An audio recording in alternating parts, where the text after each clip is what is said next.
Hey guys, so today I want to compare the Galaxy S5 versus the Galaxy Note 2. So to start off here, we do have a 5.5-inch display on the Galaxy Note 2. And this was actually one of my main smartphones for around a year, I think, maybe a little bit more actually. It was a nice device. I stopped using it because it got a little bit too slow when I had a lot of pictures on it and such. But still a very nice device here with a S Pen you can take out here and have fun with. But yeah, so if you take a look at it here compared to the new Galaxy S5, we can see on the front side, back key, menu key. We don't have a fingerprint sensor here, which we do have on the S5. The S5, 5.1 inch compared to last 4 inch smaller, has a fingerprint scanner, which I'm going to take a look at, a back key, and a multitasking button instead of a menu key. So that means that when you're inside of an internet browser and want to bring up the menu, instead of tapping down here, you now have to tap into the software on the menu to bring that up. As I said, a fingerprint scanner, I need to take a look at that also in the future. If we move on to the back side here, both have of course a removable back. S Pen, as I did show you there, has a speaker here on both. The speaker on the Galaxy S5 kind of seems to suck. Could be because I had it in water, but overall it seems to kind of suck in sound. Up here at the top, 8 megapixel camera versus a 60 megapixel camera, and a heart rate scanner here. You can see a dotted texture back here, which is a little bit interesting, I think. But other than that, it's pretty much the same. You do have an IR port here though, so you have like a TV app on this device. So I can actually control my TV with this smart remote little thing here. I can just go up here and I can turn on my TV, I can change channel, I can do all kinds of cool things, which I might show in a future video. But of course that's things that you can't do here on the Galaxy Note 2. The advantages of course here with the Galaxy Note 2 is, it feels a little bit different here. The advantages of course is a bigger battery life. Camera's not as good. It's not dust and water resistant as the Galaxy S5 is, because the Galaxy S5 has a closing on here, and also on the back of this case it has a little protecting area which is protecting the most important parts of the phone, so that is quite nice. If we also move on here, check out the software a little bit. We can see here it has a little bit of a different like bubble effect. You have quick access here to some things. You can probably do the same thing here on the Galaxy S5. So if you unlock it here, you can see first the icons looks a little bit different. You can see that you no longer have a widget page on the brand new S5. And you don't have like a quick download page here, downloaded apps. You do probably can tap up here and go to downloaded apps. There we go, and it works. And yeah, that is pretty nice actually. A big difference here, of course, we can also check out the boot down. You can see here how the UI has been changed. It's a little bit more slim, a little bit more laid back in the colors, a little bit more rounded icons than before. You can see the area on the sides and everything looks a little bit more nice. I think on the S5 looks a little bit more clean. When we go down here, we can see we also have a quick access here to Quick Connect and S Finder. Quick Connect seems to be doing, yeah, you can quickly connect to TV, a PC, or maybe a person. You also have the option here, S Finder, so you can quickly search for something on your phone. And you can also speak it to the phone, probably using S-Voice or something. And then you can see here, all these toggles are still kind of the same here.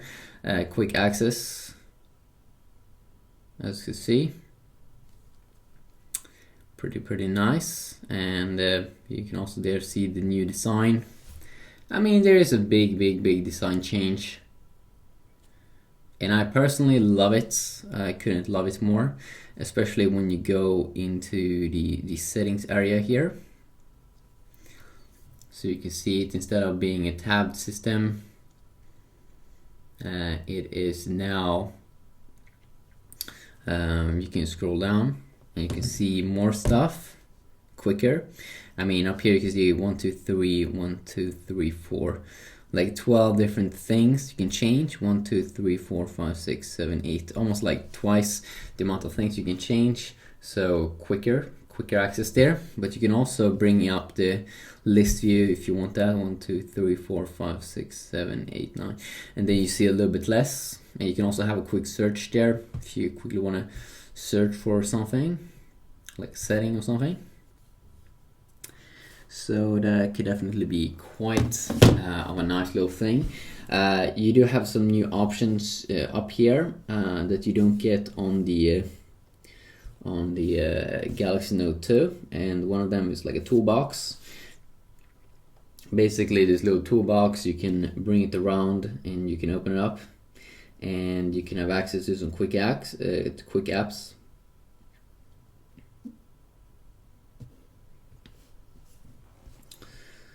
So let's just pick some apps here. So now when you tap on it, you have quick access to like 5 different apps. I think that's like the maximum you can have. And the cool thing with this overlay is that if you don't use it for a while, it will fade a little bit, but it always will be there. Even when you open up an app, let's say GTA San Andreas, you will be able to see it.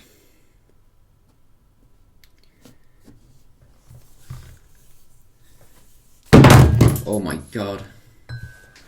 What's that? Okay, that was not a part of the phone that got destroyed. That would kind of suck.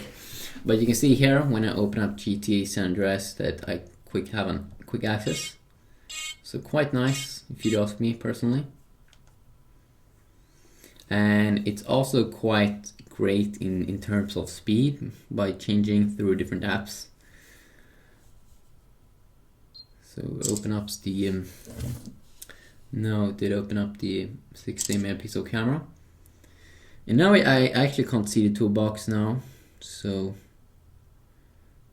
what happens? Yeah, maybe camera app is one of those apps that it's pretty hard to have it in, because it's just random. But it switches very quick. And if you want to close it, you can just take it, hold it in, and go up there to remove it. So quite a nice thing. It also has an ultra power saving mode. Download booster is basically a thing where it uses both the Wi-Fi and your 4G or your data speeds on your carrier network to download stuff even quicker. So if you have 4G plus your Wi-Fi, you can download things like even quicker than usually. So that is quite nice, but of course it will draw more data and such things. So a lot of carriers in the US have blocked that feature. You do have an ultra power saving mode here, which is showing you estimated standby time 6 days on just 50% battery. So you could probably maybe max out with like almost like 14 days or 12 days on standby here with the S5. It will turn everything into a gray scale, which is just to save you more battery. There you go. So it's running right now. So you can see that it not might look that interesting here, but you do have still some pretty nice stuff inside of this. The normal like energy saving mode here that we do have on the Galaxy Note 2. It's a little bit more boring. I have it activated right now, and it doesn't really change that much. Probably it's running on a one less core or something, but here you can really see that it's saving battery. You can still activate Wi-Fi, use the internet, and those things that you want to change or probably want to use a lot. So I can pop up the internet here.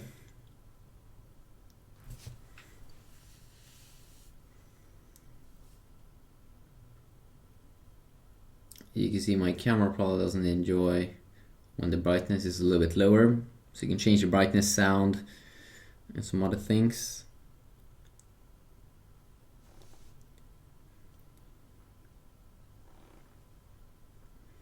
But you see it's fully working just as it should. Probably a little bit slower in performance as well, because it is taking advantage of everything, or just running on a single core or something to save even more battery life.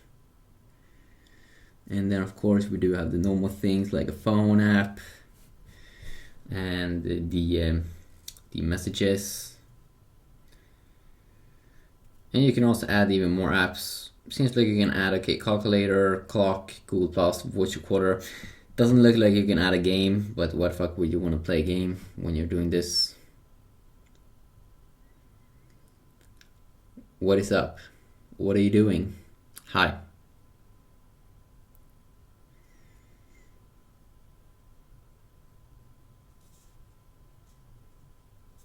What is up? What are you doing? Hi. So you can see it works. You can also do some settings there in that little app. You do have Google Plus, pretty fun that you can have access to that. Of course, by able to have the internet browser, you'll be able to do a lot of cool things. But you can see here, you can set your alarm, world clock, stopwatch. Oh, they have a nice new animation I can see right now, which I actually never seen before. Quite nice. And then when you want to go back, you can just disable it. I like it how they have a big focus here on how much battery you have and the estimated standby time. That can definitely be some things that you want to have some quick access to be able to view it. You can see it takes a few seconds there before it returns to normal state here. So I probably will do more videos with these devices. Definitely let me know if you are interested in more stuff about these. So yeah, peace out.